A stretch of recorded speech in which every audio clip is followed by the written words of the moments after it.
Okay, hi everyone. So welcome to lecture 7. So in today's lecture, we'll actually do a quick recap of probability and then we shall actually go to decision trees. All right. So we'll start actually with a recap of probability and basically probability in random variables and statistics. So the main idea of probability is to be able to essentially measure the uncertainty in a set of items, right? So I'm denoting over here omega as a set of possible outcomes, right? And for example, if we are determining the outcomes of a coin flip, right, then omega would correspond to heads and tails, right?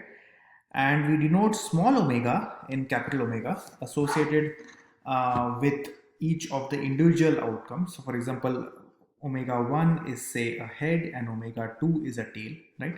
And each of this outcome has a probability p of omega, right?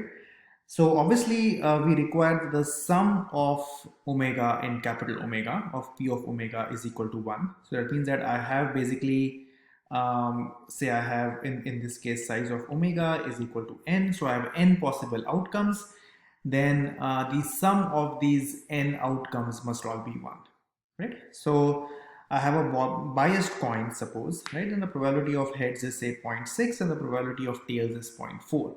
I require that the p of h plus p of t must be equal to 1.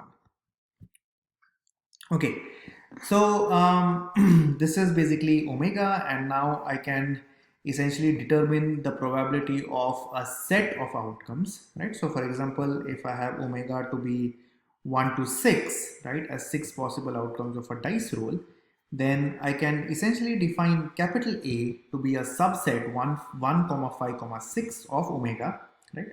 So if the event that the dice roll comes out to be either 1, 5 or 6, then this would be the set, right, which is 1 or 5 or 6. So basically here all of this is like or. So it's either 1 or 5 or 6. If it's either one of this, then it would belong to the set A. So what's the probability of set A?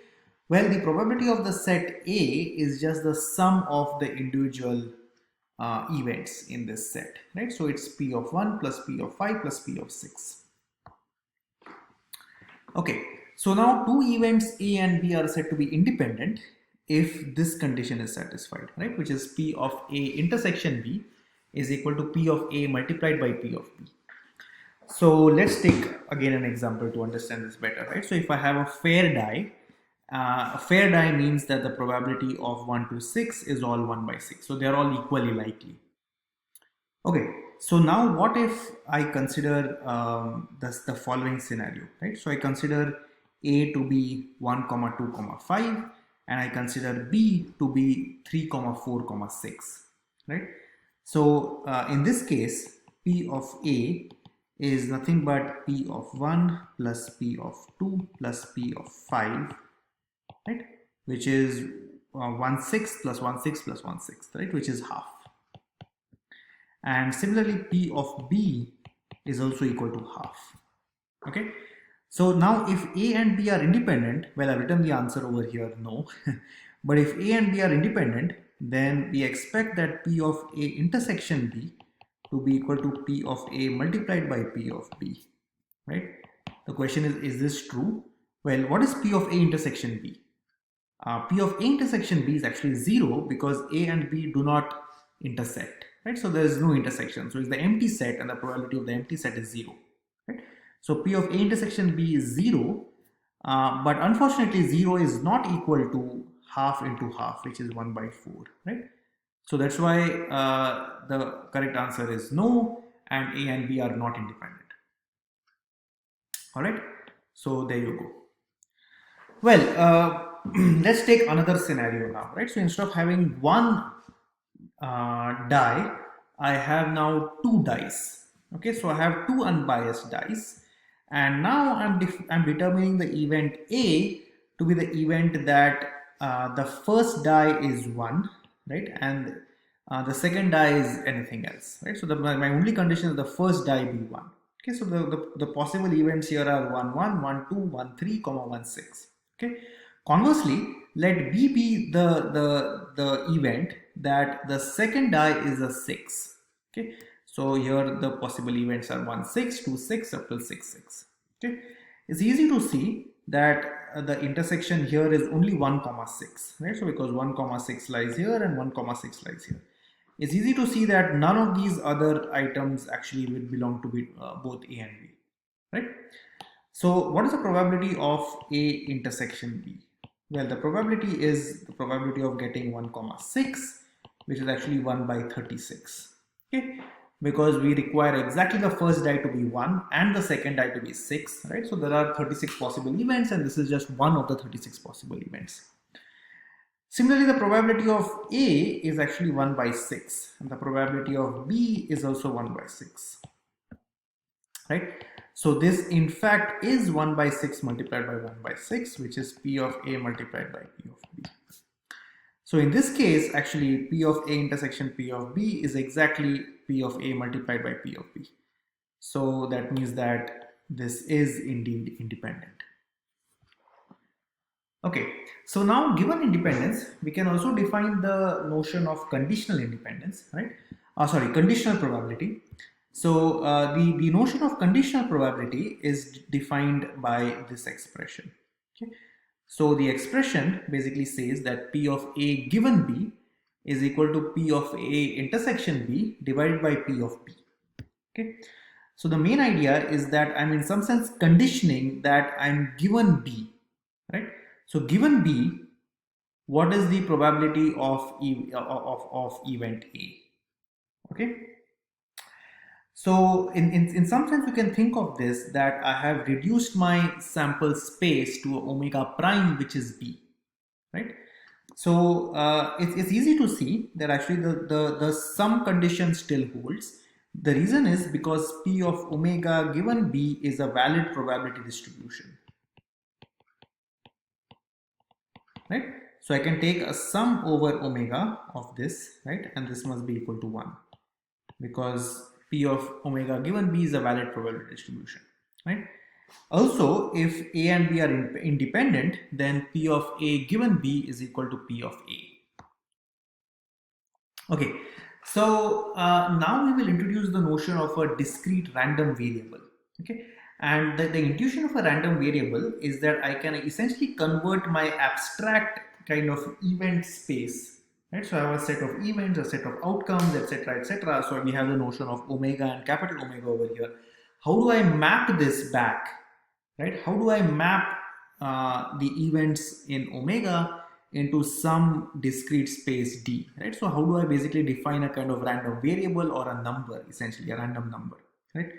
So the way you can do it is by essentially defining this kind of a mapping, right? So I have this mapping function where I take given every every event small omega, right? I can define a capital X omega such that every event small omega gets mapped to a real number. Okay, so then essentially this space of all of values of D, right? So D is the set of all possible values of X omega for omega in capital omega. Okay, so for every possible value in D, say small x, we define this quantity, which is the probability of capital X equal to small x is nothing but the probability that I have an event small omega such that x of omega is equal to small x, right? So this is the probability that the random variable capital X takes the value small x. Okay, now having defined this, we can actually define this sum just because every, as we saw over here, every entry in omega will correspond to x, right? So there is a one-to-one mapping from an event omega to a random variable x. It basically holds that this sum is true, right? So consider, for example, I have heads and tails as my omega, right? Then essentially I can define a mapping of random variables. Say I define it as 1, 2. Then what it means is that heads is 1 and tails is 2. Okay, So the probability that capital X is equal to 1 is nothing but the probability that the event that I get is a heads, right? Similarly, P of the random variable equal to 2 is the event equal to tails. Okay. So this is the way how random variables work. Okay. So again, this is an example over here that you can kind of define the same thing with the outcomes of dice, right? So in fact, it's a little bit more complicated. Here we are defining x omega to be equal to the sum of the values showing on a pair of dice in an outcome omega, right? So that means that I have two dice d1 and d2, right?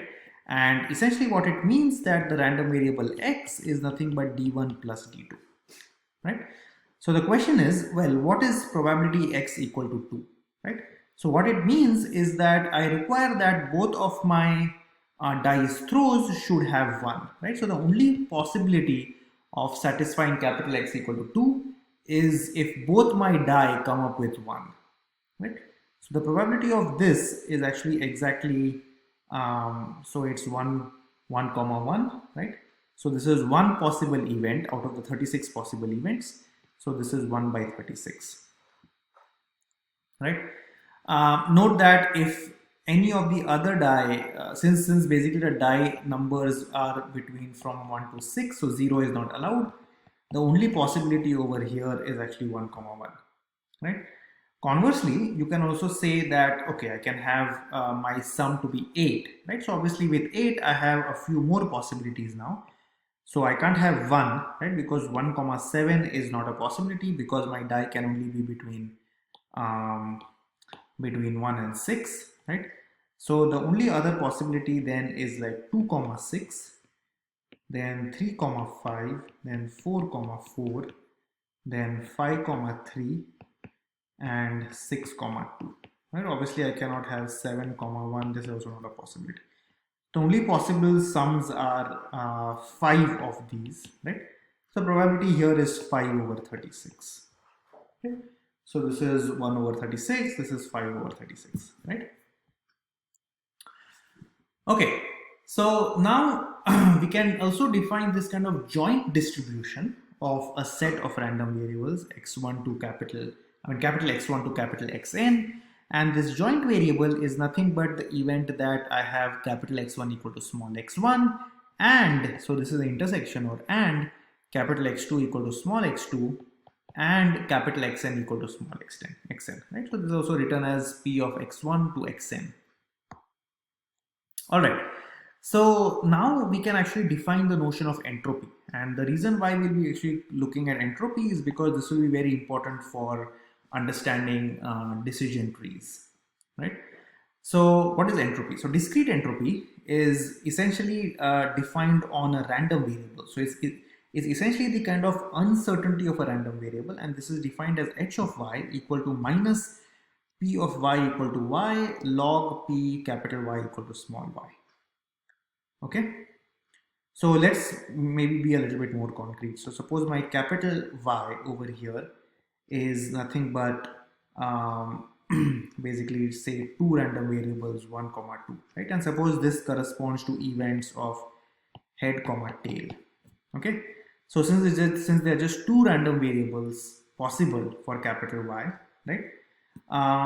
What I can do is I can say that the probability of this is say p, and the probability of 2 is 1 minus p, right? So say p is the probability of getting a heads, and 1 minus p is the probability of getting a tails. Okay, then the entropy of this random variable y is nothing but minus p log p minus 1 minus p log 1 minus p. Okay. All right, so now interestingly, what you can show is that the entropy is maximized for uniform distribution. So to maximize this quantity over p, what we require is p to be equal to half. Or in other words, if the cardinality of y is greater than 2, right, then this is actually maximized when capital P of this is equal to 1 by y for all y. Right? So capital Y here is the size of Y, the size of the discrete set that Y can take, all possible values of Y. On the other hand, entropy is minimized when the distributions place all their probability on a single outcome, right? So suppose, for example, this is such that P is equal to or 1, or say very close to 1, right? Then P of Y actually will be a 0 in this case, right? The reason is because I'm multiplying 1, or say minus 1 multiplied by log 1, right? Log 1 is 0. And conversely, I'm multiplying this number, which is log 0, right? But I'm multiplying this with 0. So if you take the limit of this with P tending to 1, this quantity will actually turn out to be again 0, right? So if the distributions place all their probability on a single outcome, then again I have the least possible entropy. And I have the largest possible entropy in the case when the distribution is uniform, and in that case, the entropy will actually be equal to log size of Y. Okay, so this is something to keep in mind, right? So again, if this is the outcome, this is exactly what I said in the last slide, right? So if X is the outcome of a coin flip with probability of heads as P, then we saw that H of X is nothing but minus P log P minus 1 minus P log 1 minus P, right? So if you plot this as a function of P over here and this H of X, it looks exactly like this, right? And it turns out that the largest value is at 0.5 and the value is nothing but log 2, right? So this value, wherever this value comes, is nothing but log 2.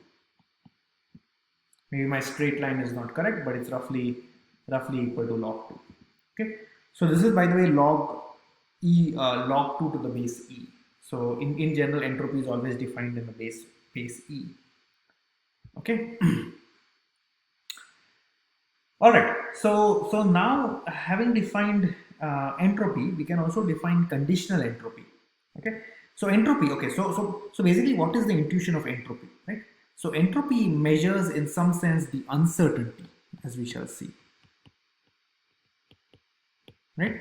So entropy is maximized when my distribution, when my probability distribution is the most uncertain, right? When is it most the uncertain? If I have y possible outcomes and I assign everything to be equal to 1 over y, I'm the most uncertain, right? I'm saying, well, I'm not sure. It might be any one of these. There's a uniform probability that any one of my outcomes appear, right? So in some sense, my model, generally entropy is always referred to for models, right? So basically those are the quantities that we are kind of writing, basically finding the entropy of, or it could be any random variable. Essentially, I'm saying that I'm the most uncertain about this random variable because I'm assigning equal probability to everything. So I really can't do much, right?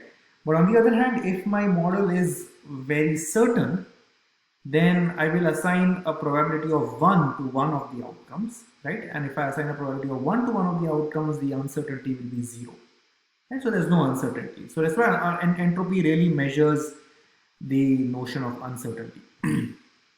Okay, so now having seen entropy, we can also define conditional entropy, right? And conditional entropy would be defined on conditional random variables, or actually conditional probability distributions, right? So I can say that conditioned on a random variable x, I can define the entropy of h of y given x as this quantity. Okay, so like what is this quantity? We just open this up. So because I'm conditioning on capital X, I first have this outer sum over the small x, right? So small x is basically the sum of all possible values that the random variable capital X can take, right? And it's basically probability of capital X equal to small x, and then I have this quantity, right? This quantity is nothing but the entropy of capital Y. So I have here a sum over y given x equal to small x. So kind of conditioning on this specific event, which is x equal to small x, I am computing this entropy, right? So what this means is that the joint entropy is nothing but the sum of x, p of x equal to small x, the entropy of y conditioning on x equal to small x. So this is basically the way you can kind of think of conditional entropy. Okay, so it's essentially the amount of information needed to quantify the random variable y given the random variable x. Okay, and we shall see that the conditional entropy will actually be important in kind of measuring basically uncertainty and actually in the decision tree formulation. Okay, all right. So now the next kind of notion which is important is given the conditional entropy. Conditional entropy is essentially how much uncertainty does y have after knowing something about capital X, right?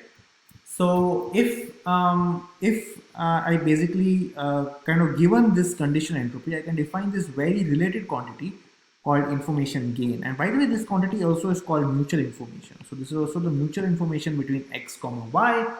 And in some sense, this is like the mutual or the shared information between x comma y. It is also called the information gain of x and y. Okay. So larger the information gain, or essentially larger the mutual information, corresponds to lesser uncertainty about y given x. So essentially what it means is that the more x is informative about y, the more will be the mutual information. Basically the kind of larger will be the mutual information between between x and y, right? So note that it turns out that actually conditioning only reduces entropy, right? So because conditioning reduces entropy, we have that h of y given x is less than or equal to h of y, which means that the information gain of x, which is nothing but the mutual information between x comma y, is always greater than or equal to 0. So information gain is always greater than or equal to 0, right? And the information gain will be like the key factor over here, which will be basically kind of important in greedily selecting attributes for decision trees. So just keep the information gain in mind. We'll actually revisit this when we talk about decision trees, but I just wanted to kind of introduce this concept to you. Okay. All right. So now having seen essentially a very quick recap of probability, random variables, and entropy, we will come to part 2, which is basically the decision trees. Okay. So again, circling back and coming to the supervised data problem, right?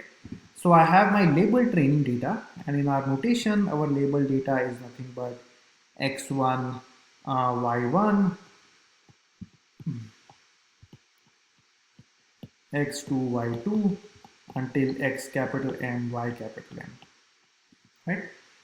And the assumption here is that we are able to learn a function f that essentially maps the data items to that labels y, right? So we basically want to learn a f such that f of x is approximately equal to y, right? And obviously there exists, so maybe I'll call this f star, there exists a true function, and then f star is essentially the true function such that f star of x is equal to y for all x comma y. Okay, so the goal is to be able to learn an f which is an approximation of x star. Okay, but I want to learn this which is basically generalizable.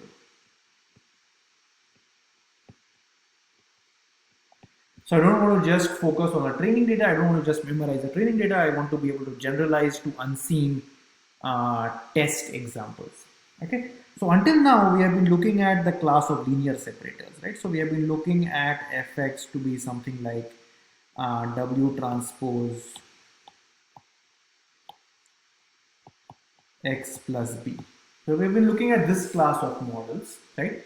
And essentially these class of models are easy to learn, they're very standard techniques, they're easy to picture, right? But they have disadvantages, right? So they make very strong assumptions about linear separability. If the data is not separable, it's not really clear how well they will work, right? So they are in some sense limited. They are very easy to understand and very simple, nice models, interpretable models. but they are restricted in their modeling capabilities.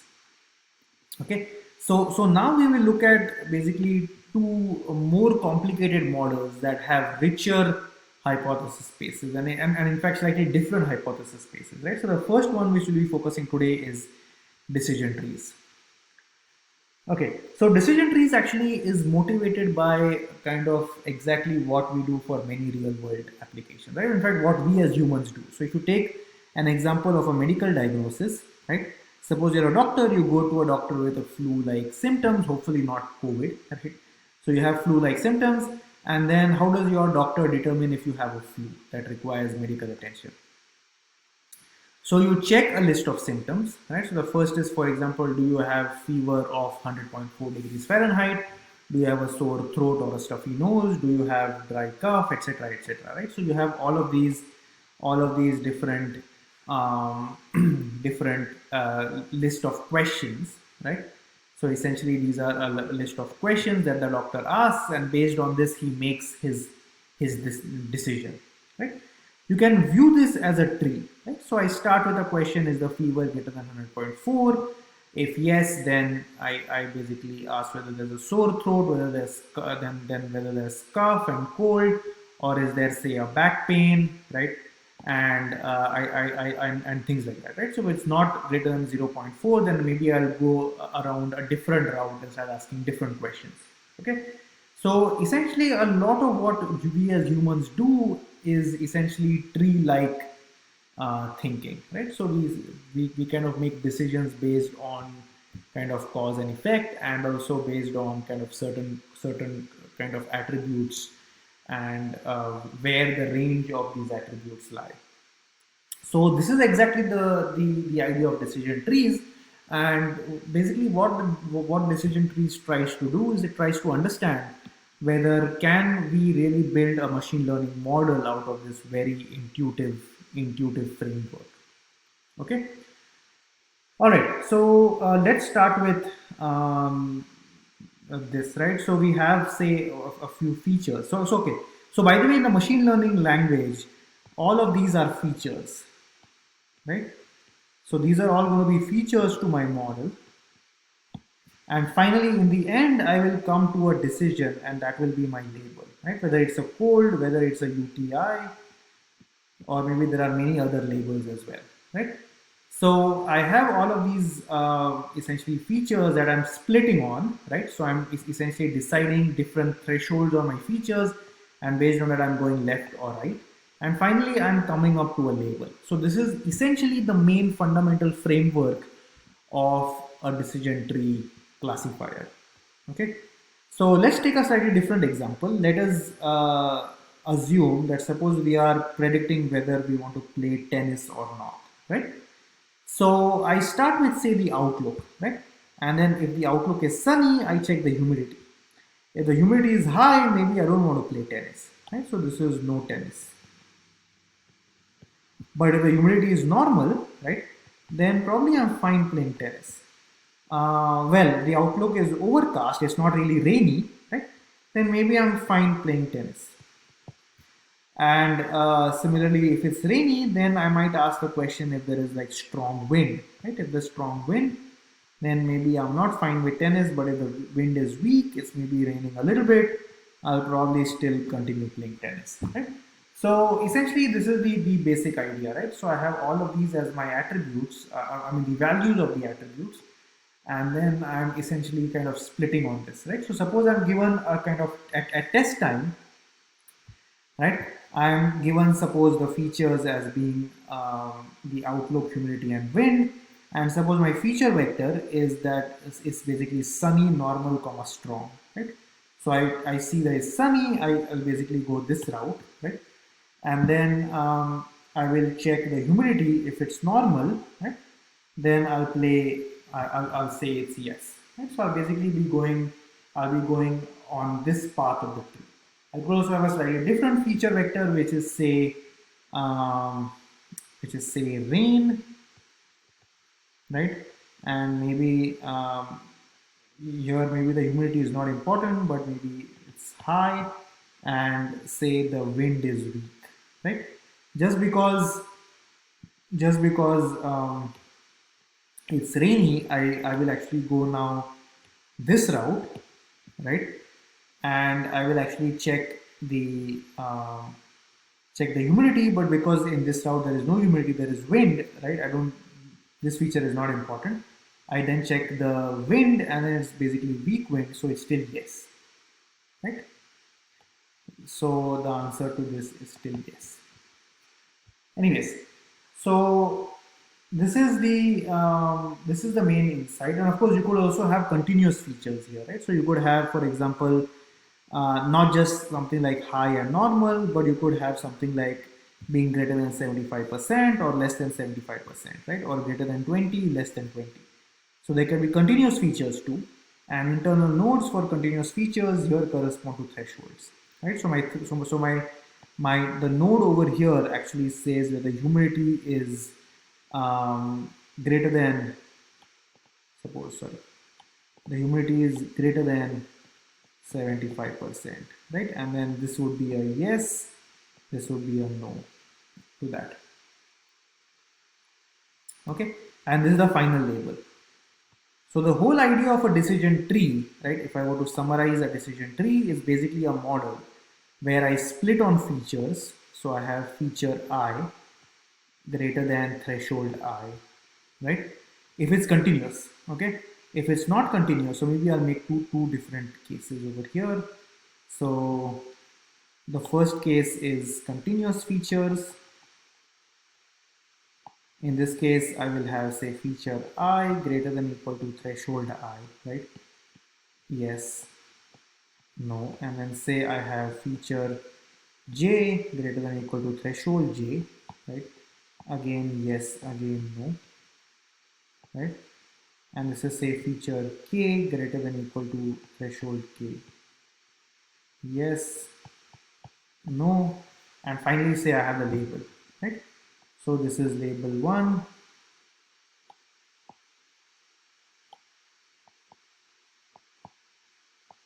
label 1, this is label 2, this is again label 1, and say this is label 2, right?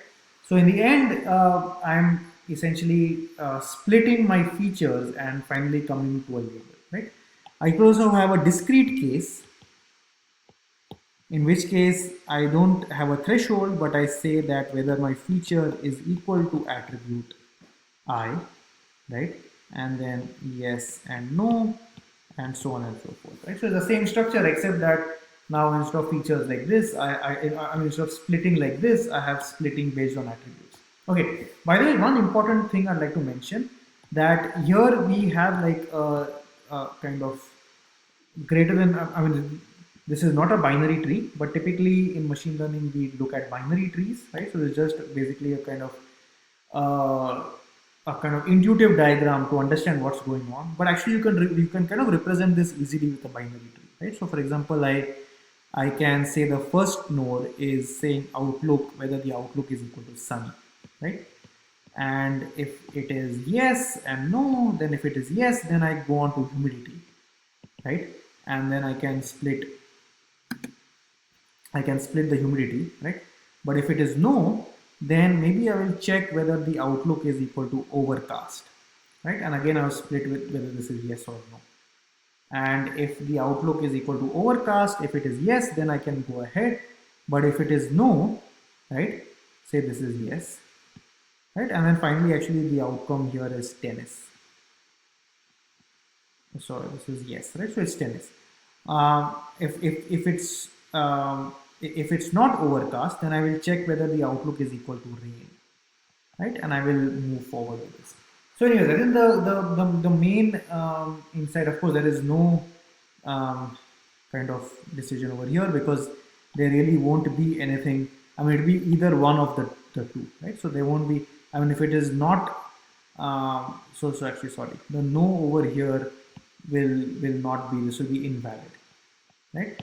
And I can just have some kind of a dummy variable over here, because I will have some, I mean, it will have to be either sunny or overcast or rain, right? In fact, actually, I don't even need this, because if it is no, that means it is rain, right? So if it is no, that means it is rain, and then I can actually move forward to wind over here. So sorry, this was a mistake. So anyways, I'll just maybe make this more clear, just so that this is clear. So the way I can kind of have a binary tree is by first splitting on the overcast, right? So I say, sorry, the outlook. I say that the outlook is equal to sunny, right? If it's yes, then I move to humidity, right? And then I check that whether humidity is equal to, say, strong. Suppose I'm assuming the previous case, not the threshold version. You can also do the threshold version this way, right? Then if it's yes, then maybe the outcome, maybe if it's yes, the outlook is sunny, but the humidity is strong, maybe I don't want to play tennis, right? But if the outcome is no, then that means that the humidity is weak, right? In which case I probably want to play tennis because it's sunny, right? But if it's not sunny, then what I will do is I will actually check whether the outlook is overcast, right?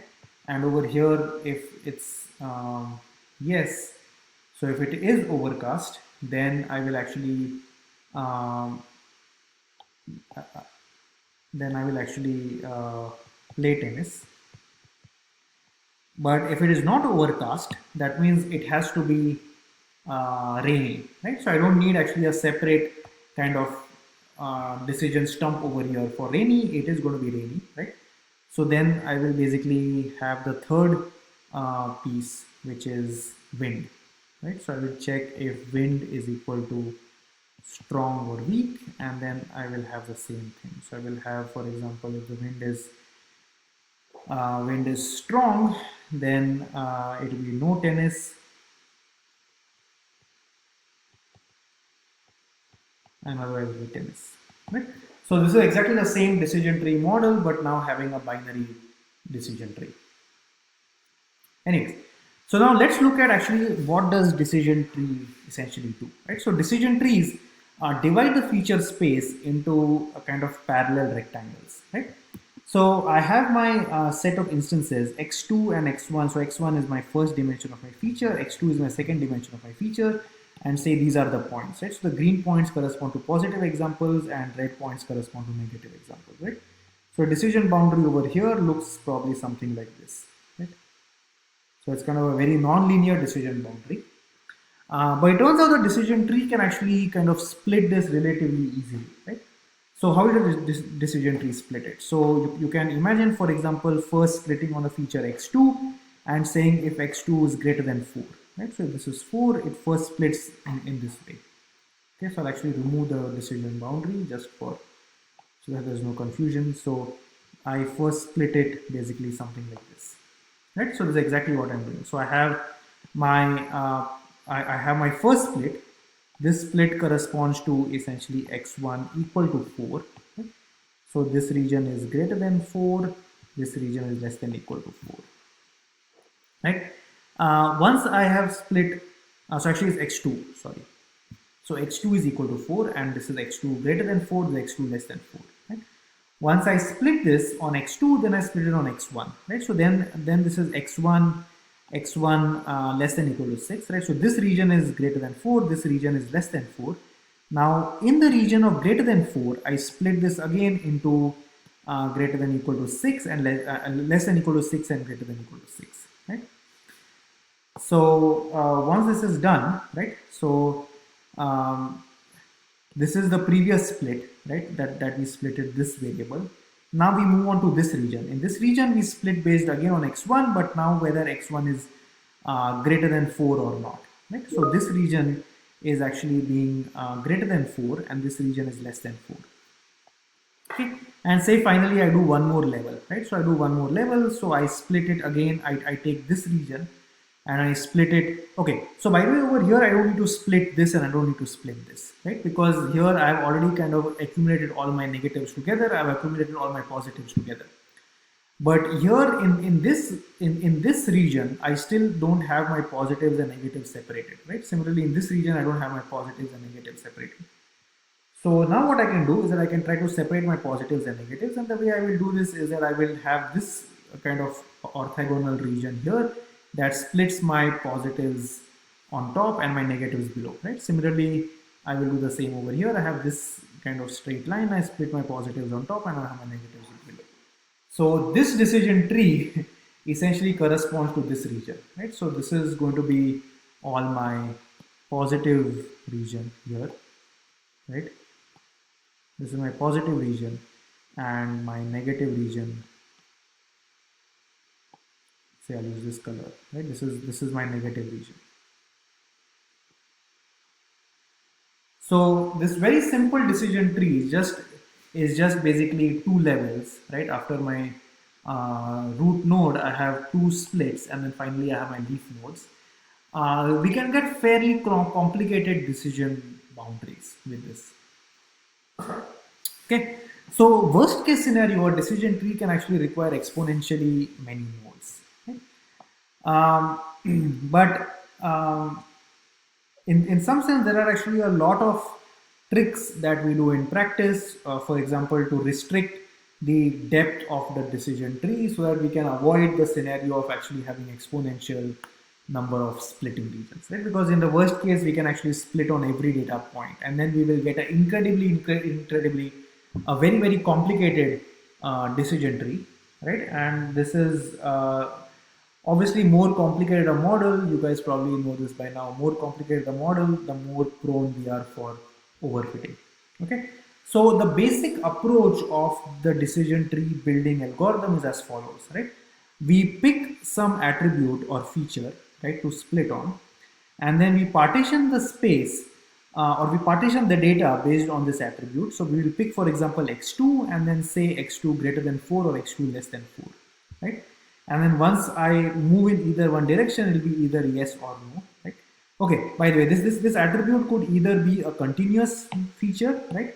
So if it's a continuous feature, then I will split it based on a threshold, or it could be a discrete feature, right? So it could be a discrete feature which says whether x takes in one of the values, right? So it's like value 1 until value k.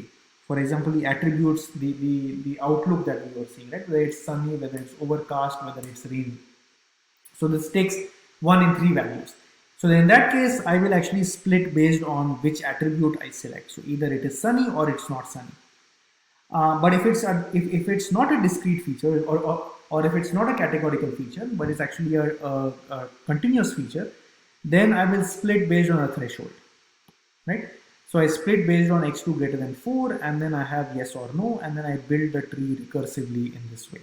So I recurse over each partition, and then the simple question is when to stop, right? Well, it turns out there are actually many heuristics for stopping. One of the most common strategies is to stop at a given depth. Right, so I basically have a given depth of a decision tree, and then I just stop building a decision tree after that. Okay, so it turns out that the decision trees can learn or actually can represent any complicated function. Any function, a decision tree can memorize that function, right? But obviously, you know, so I'll say can memorize any function.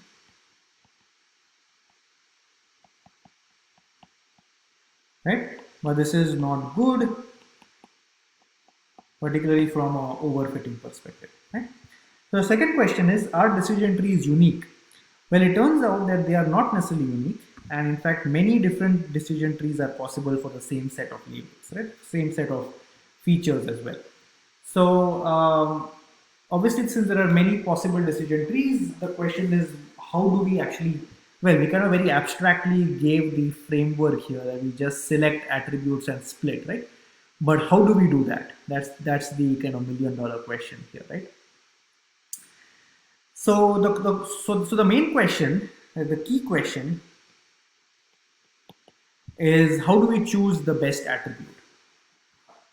So again, this basically talks a little bit about overfitting. So because you know, we can basically memorize any function, we would prefer smaller trees, right? So we kind of prefer simpler models. But unfortunately, finding the smallest tree is actually an NP hard problem, right? So in some sense, we want to find the most compressed tree or the smallest tree that can have the best performance, right? And solving this problem is an NP hard problem. Obviously, if I don't have the restriction of finding the smallest tree, eventually I'll be able to separate my data completely, right? With exponential depth, I will probably be able to do that. But that's not what I want. I want to be able to do this with a very, very small tree, and doing this with a small tree is an NP hard problem. So instead, most decision tree algorithms actually pick greedy heuristics to pick the best attribute at every step. So the reason why it's greedy is because it is very myopic. I just look at the current best, right? Current best split and hope for the best. But oftentimes empirically, it turns out that this is actually good enough, right? And in fact, it's a very simple decision tree algorithm that it turns out that to actually work very well in practice. And in fact, this algorithm, which is almost now more than 20 years old, has been extensively used in practice. The kind of very standard decision tree building strategy that was introduced quite a while back. Okay, so if I'm given, for example, a data set like this, right, which attribute should I split on? So obviously I have x1, x2, and x1, x2 can take either 1, 0, 1, 0, and then based on whether it takes 1 or 0, right, I know the number of positive or negative examples for my given feature value, right? So if I have my feature value x1 to be 1, then there are actually 0 negatives and all positives, right? If I have x1 to be 0, then there are actually 3 negatives and there's actually 1 positive, right? And so on and so forth. So the first thing that I do is that I essentially kind of build this Y kind of count table, right? So it's essentially a count table that I'm counting for every feature value. I'm counting what is the number of positives and negatives for that associated feature value. So if you look over here, for example, if x1 is 1, right? This is x1 is 1. All 4 are positive. So that's why you have 4 positives and you have 0 negatives here, and so on and so forth. Okay, so this is basically counts or probability distributions over labels, right? So this essentially will induce a probability, right? So here I can compute a probability now that what is the probability that y is equal to -1 given x1 is equal to 1, right? So it turns out, well, the probability of this is equal to 0, right? And the probability of y being equal to +1 given x1 equal to 1 is equal to 1, right? So essentially from this table, I can build a probability table, a probability distribution over my conditional probabilities of y given x. And this is exactly where we will actually use the conditional entropy, right? So the intuition here is that we have a good split if after the split we are somehow more certain about the classification, right? So if you saw, for example, we had the notion of entropy, right? So we had the conditional entropy of y given x. So after I split, after I'm given a certain split on capital X, right? So for example, after I say split on x1 equal to 1, somehow I want to be able to reduce the entropy, right? So in some sense, I want to minimize, I want to choose my feature split such that my split, after my x split, my h of y given x is minimized. So at a very, very high level, this is essentially the main insight of the decision tree framework, right? So what does this exactly mean? The critical thing is that my kind of choices of splitting are very less, right? Because I'm essentially assuming that I'm only splitting based on whether it's basically thresholds, right? And I'm just doing simple rectangular split. So what it means is that I just take one feature at a time. I'm not looking at combinations of features for splitting. I'm just looking at single features and looking at best splits based on that. So what this means is that I can actually pick amongst different possible features and different possible splits of those features and choose the one that minimizes this quantity. But it turns out that this quantity is actually closely related to the information gain, because if I'm minimizing h of y given x is essentially equivalent to maximizing the information gain of x. Okay? So just to be more concrete, I will say I'll call this x split. So I'll maximize the split, right, such that I basically maximize this quantity. Okay. So this is essentially information gain. So this is essentially the idea of the decision tree building, right? I pick the features and the attributes with the highest information gain, and I partition the data based on this value of the attributes, and then I recurse over every new partition. So, well, we'll take a closer look at this example. So we have all of these 4 different cases. We can compute the information gain in each case, right? So first what I do is I compute h of y, right? So to compute h of y, what I need to do is that I basically see that there are 5 positive values and 3 negatives, right? So this is 5 by 8 minus 3 by 8, right? And then what I do is that I compute h of y given x1, right?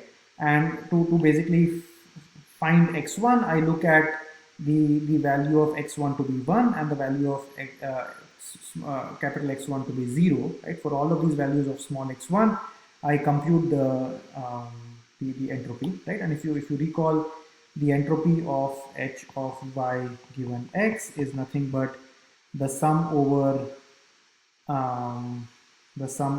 x in capital X.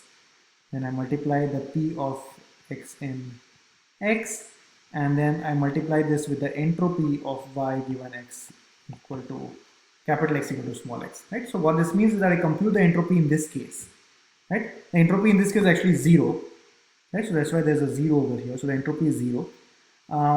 The entropy in this case is actually not 0, but it actually equals this quantity, right? Similarly, you can compute the entropy with respect to x2. But as you can imagine, right, because this quantity is equal to 0, the entropy of y given x1 actually is the smallest, right? And because the entropy is the smallest, we will actually get that we should split on x1 instead of x2. So you can do the detailed math. I'm not working it out. You can kind of combine these expressions and see, or you can just notice that because you have this case, which is basically kind of cleanly splitting the data into the positives and the negatives, this split would be preferred. Okay, so what's the intuition? What's the intuition of splitting it in this way, right? So maybe just very quickly just spend a minute or so sticking at the intuition. So let us imagine right now, let us take one axis. Okay, so I have my so actually maybe I'll remove this axis. So let us just assume I have one axis x1, right? And I have my positives over here, right? And I have my negatives all over here. So what's going on with the split? So here I can basically take any of these thresholds to split, right? My feature x1. But which split makes the most sense? So let us consider 2 possible splits, okay? I consider one split over here, and then I consider one split over here, and say I extend this and say I consider one more split over here, okay?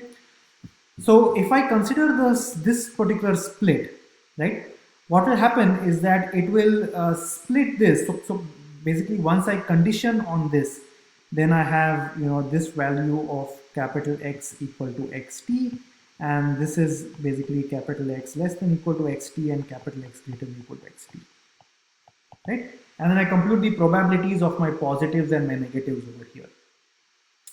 So because once I have split this either on my positive end or my kind of negatives, between the positives and my negatives, right? So if I consider this split, which is the red split, in some sense it is not cleanly splitting my features into positives and negatives, right? And because it is not cleanly splitting my features, it turns out that the information gain actually will be less over here. And the reason why it's less is that the uncertainty, once I consider this split, there is still some uncertainty, right? Because it has both positives and negatives.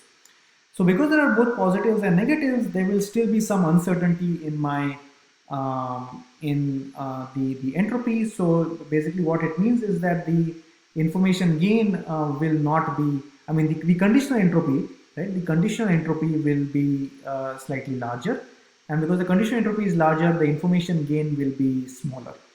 But if I consider the green split over here, right? What the green split is doing is that it is very cleanly splitting my positives in one side and my negatives in one side. The green split, it turns out, will have the largest information gain. So because of this, this was kind of the intuition that we were seeing over here, right? Every time what a decision tree algorithm will do is that given any region, it will find the split so that it cleanly separates my positives and my negatives. And essentially that's the intuition of why information gain is helping over here. Because if you do the math, information gain will actually choose this split over any other split in this region. So greedily selecting my information split will find both the features as well as the threshold, which will give the cleanest possible split on my data so that I can separate my positives and negatives. One critical thing is that I'm actually having fairly weak classifiers at every stage, right? I'm just having a straight line. This is in some sense the weakest kind of linear classifier. It's not even a straight line, right? I could have also a straight line that splits this, but a straight line is more complicated. What a decision tree algorithm does is that actually it's sufficient to just consider a axis aligned straight line, which is basically splits this into rectangular regions, right? And that oftentimes is actually sufficient for decision trees, and that's what actually makes the decision tree learning algorithm relatively easier, because I'm just splitting on each individual component. Okay, so when to stop? Well, if the current set is pure, right? If just a single label in the output, then I'm done, right? Or if we run out of attributes to recurse on, then we stop. Another case is that the partition contains no data points, then obviously I stop, right? Or the kind of most standard procedure is if I reach a fixed depth size of a decision tree, right? I stop at that point. So there is no clean kind of decision boundary over here. But I just determine the final label based on the majority vote over there. So it's possible that my final block, right, that I come to, for example, by the way, actually, one more thing about decision trees is that all of these would be, so I'll just actually erase this so that this is clear. All of these would be kind of leaf nodes, right? So this is one leaf node over here. This is another leaf node over here. This is the third leaf node, and so on and so forth, right? So all of these are kind of valid leaf nodes in the decision tree algorithm.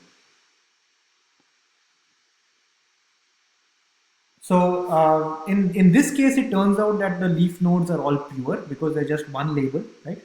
But oftentimes there won't be one label, and in that case, we can just use a majority vote and determine the label of that particular block, right? So all of this would finally correspond to the leaf nodes here. Okay, very quickly, we spoke about kind of discrete attributes, but essentially the same intuition can be used for continuous attributes, right? In fact, over here, I gave the intuition of continuous attributes. So you can use either continuous attributes or discrete attributes. In the case of continuous attributes, then we get basically these feature splits. Then the question is, how do we pick the threshold? So it turns out that we can actually try every possible threshold, right? But it's not that bad as we think, right? Because there actually, it turns out there are just a finite number of possible thresholds. The reason why there are a finite number of possible thresholds is because for the kth attribute, I take my data point z1 to zk, right? So z1 here corresponds to the first instance, uh, and so on and so forth, right? So essentially assuming that these are all ordered, so there's a kth feature over here, and I've ordered this 1 to n based on the increasing value, right? Then what I need to do is that I just need to look at basically these kind of thresholds which lie in between these values from z1 to zn. So that means that there are n possible thresholds that I need to try. That's it, right? If n is the dimensionality of the problem, I just need to try a finite number of thresholds to make sense. And in fact, essentially n is like a brute force kind of thing, right? So the way you do this is basically you kind of pick two consecutive points and then you take the threshold which lies in between, and you basically kind of run the decision tree splitting algorithm based on this, right? And we can similarly compute the based on the splitting t, we can compute the conditional entropy, and then we can define the information gain based on these quantities. Okay. It turns out that the decision tree can be used both for classification and regression. And the second thing is that the decision tree will actually almost always overfit, right? So that's the reason why we spoke about the early stopping.